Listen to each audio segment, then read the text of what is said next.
ကျွန်တော်ဥဒန်းဖြစ်ပါတယ်ဒီဒလမျိုးနဲ့လွတ်တော်ကိုယ်ပဲပါဒီတောက်သုံးရေကကြာပြီပေါ့နော်ဒီကလူတွေအများကြီးတောက်ကကြာလာပြီတောက်သုံးရေကကြာပြီအဲ့တောက်သုံးရေကမှဟို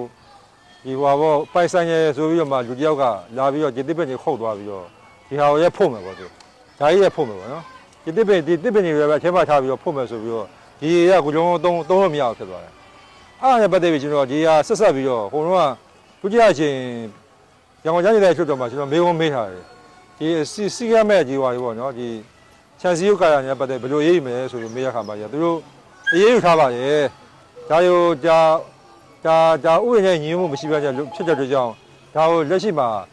ရပ်ဆိုင်ထားဖို့ဆိုပြီးတော့မှသူလောက်ထားတယ်ထပ်ပြီးတော့မှသူကဟိုပါပေါ့ထပ်ပြီးညွှန်ကြားတာပါလဲဆိုတော့ဒီ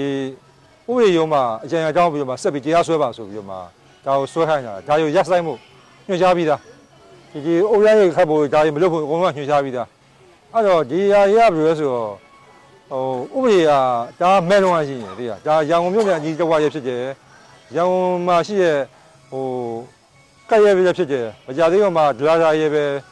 လောက်တော့ဒါလူတွေအားစိတ်ဝင်စားတယ်ဒါပေမဲ့ဖြစ်နေတာမမြင်ခွေရမှာကျွန်တော်လူရေကန်မျိုးပေါ့နော်အများပြည်သူသုံးတဲ့ရေကန်ကြီးဒါကြီးကမဖြစ်တင်ဘူးဒါနောက်ပိုင်းကဒါမြေကြီးဖို့ရမှာသူဒါဖို့ကိုကြိုးစားနေပြီပေါ့နော်ဒါမျိုးရကျွန်တော်ဖြစ်တယ်ရေကန်ဆိုတာအများပြည်သူတွေသုံးတဲ့အခါမှာဒါလူတွေအားလုံးကကြိုးပြနေတာဒါမျိုးတော့ဒါတော့မဖြစ်တင်ဘူးဒီရေကန်ကြီးတော့မဖြစ်စေတင်ဘူးအဲ့တော့ဒါနဲ့ပတ်သက်ပြီးကျွန်တော်ကိုလာပြီးတော့ပြည်သူတွေကနေပြီးတော့မှဒါကိုလာပြီးတော့မှကြည့်ပါဆိုပြီးတော့မှဒါဖိတ်ခေါ်ရမှာလာပြီးတော့မှကြည့်ပြီးတော့ဒါနဲ့ပတ်ပြီးတော့ဆက်လက်ပြီးတော့ဆောင်းဖို့ရှိတယ်